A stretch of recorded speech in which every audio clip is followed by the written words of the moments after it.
Hi guys, and welcome to Cake Designs by Cheryl Robinson. Today I'm going to show you how to make a standing daisy cake. First, to build the structure, take a 10-inch cake board and to the bottom glue 3 wooden feet. This will allow you to lift the cake easier later on, and on top glue a 5-inch cake board, and through both boards drill a hole about 1.5 inches wide. Through this screw a valve socket, then take a 9-inch piece of PVC pipe and put this through the bottom valve socket, and on top add another one. Then take a 5-inch cake board with a hole through the centre and screw this on. Then put another screw fixture on top just to hold everything on place. All of these items are available in your local hardware store. Next, to carve the cakes, allow the cakes to cool in their tins, and using a serrated knife, use the edges of the tins as your guide, and you will get level cakes every single time.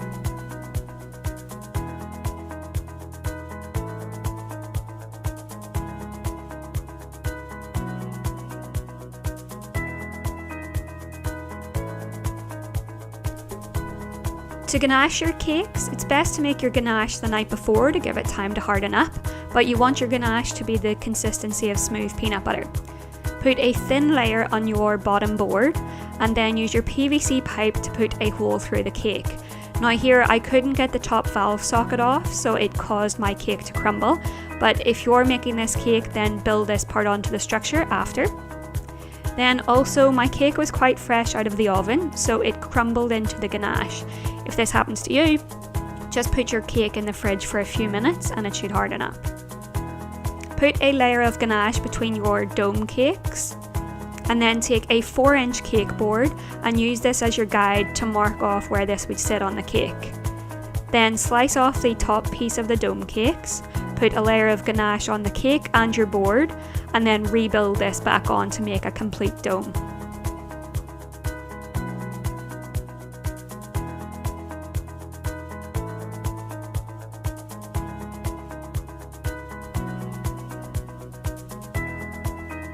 Cover the dome cakes in ganache, making sure that you put enough ganache around where the board would be, as you do not want to see this through the fondant. Then taking a piece of acetate, this one I got from a food packaging, scrape it along the dome to make sure that you get rid of any lines or creases in the ganache. Covering the cake in fondant, here I took black fondant and cut out a 6-inch circle to go on top of the plant pot. I also then made a hole in the centre to allow for the pipe. Then take an X-Acto knife and just trim off the edges to make it look neat. Then roll out your terracotta fondant. I use cornstarch on my board to stop it sticking, as I find it doesn't leave as much sticky residue as icing sugar would. Using a pizza cutter, cut off your first straight edge and then measure the circumference of the cake so that you know you have enough fondant.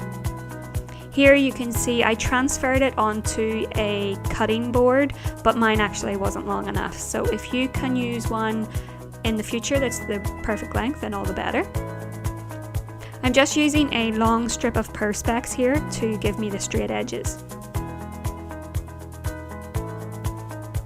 Wrap the fondant around the cake. My ganache was still a little bit sticky, but if yours has dried, then just use some water.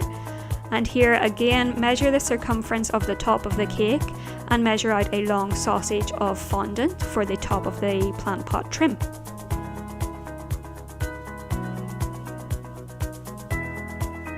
I'm using a Wilton spacing tool here to make sure that everything is level, just marking around the edges of the cake.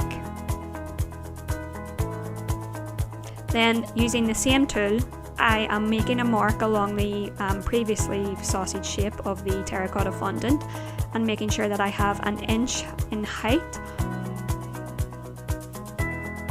Dust your fondant with cornstarch and then roll it along a piece of the PVC pipe. This will stop the fondant stretching or tearing whenever you're getting it around the edge of the plant pot.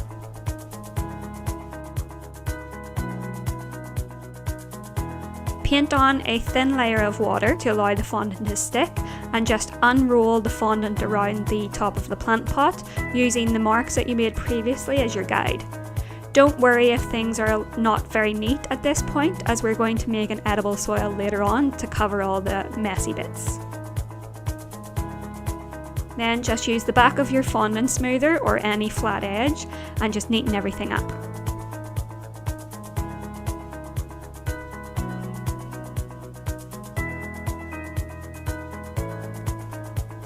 Roll out your yellow fondant, which will be for the face of the daisy, and try get out as many creases as you can.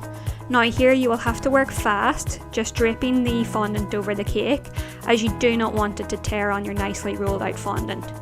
Use the palm of your hand and just quickly smooth everything around. Cut off any excess to stop the weight of the fondant pulling.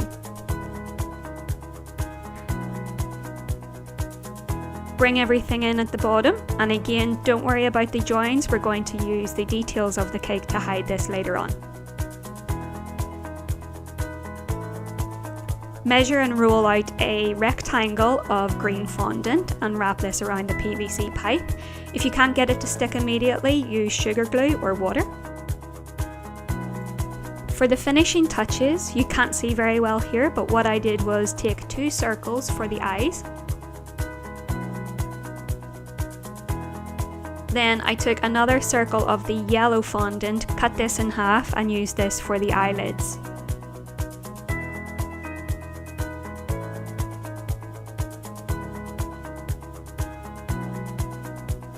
You can use a fondant shaper or a veining tool to place your pieces of fondant into the correct spots. And then I used a veining tool here to make the smile. In this part I am using a thin line of black fondant just along the edge of the eyelids to give her eyelashes. And then here I am making the leaves. Now in hindsight I should have made these the night before, as the weight of the fondant made it quite difficult to place them as they kept falling down. So I am taking a veining tool and just putting on the details of the leaf.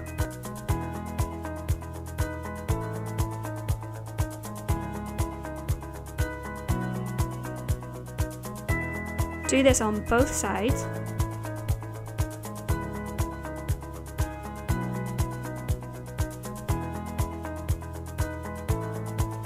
Then to give it extra stability, I used 2 of the exact same shape, and in the center I glued in with sugar glue or water a skewer and then pieced this in between both pieces.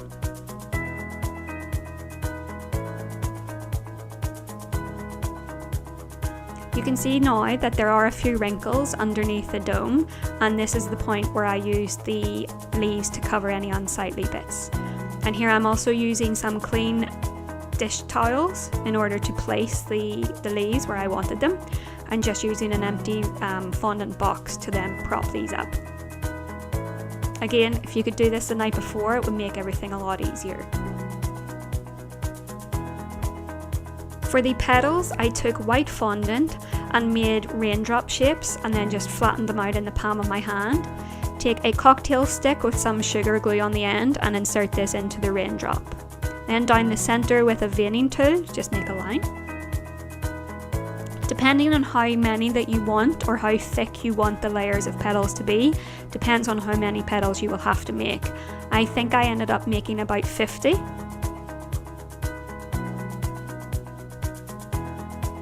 And to give them a little bit of extra dimension, I took some ivory dusting powder and a little paint tray, which I got from the dollar store, and take a nice fluffy brush and use this down the center of the petals.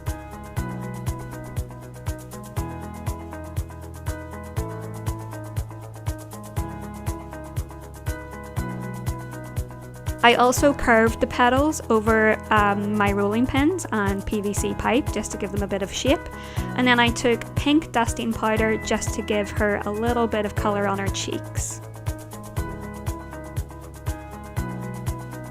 Now I'm taking a mixture of nut brown and lime, mixing these and giving the leaves a little bit of extra colour just to give it a wee bit more dimension. Now you can see here I placed a petal in between the leaves, but I changed my mind later on and changed this to a heart. But just put the petals around the head, And then to cover the board, I rolled out some green fondant and used a 5-inch cake board just as my template to cut out where the plant board was going to be. But again, don't worry about any unsightly edges as we're going to cover these later on. Brush a little bit of water onto your board and put the green fondant on top. And you can see with the areas that were a little bit shy, use your rolling pin to pull these out. Trim off the edges with a sharp knife.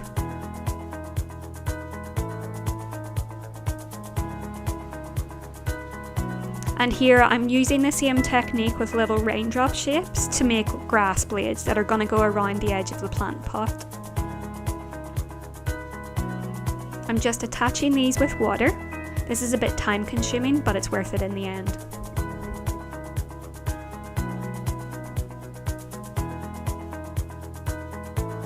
Now here I'm making another teardrop shape out of pink fondant, and taking a flat edge or a knife, just go down the centre to make the heart shape.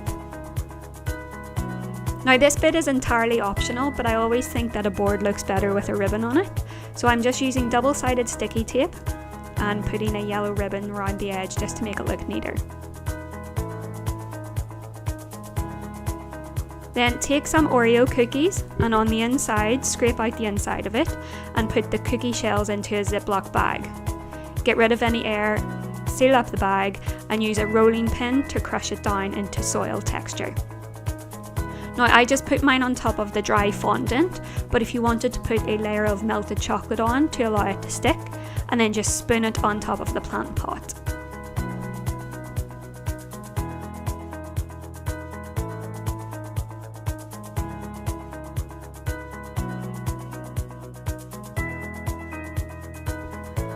There you have it guys, there's the end of our daisy cake tutorial. I hope you enjoyed it, and if you would like to see further tutorials then hit subscribe now. Also head over to Facebook and Instagram, Cake Designs by Cheryl Robinson, and give us a like.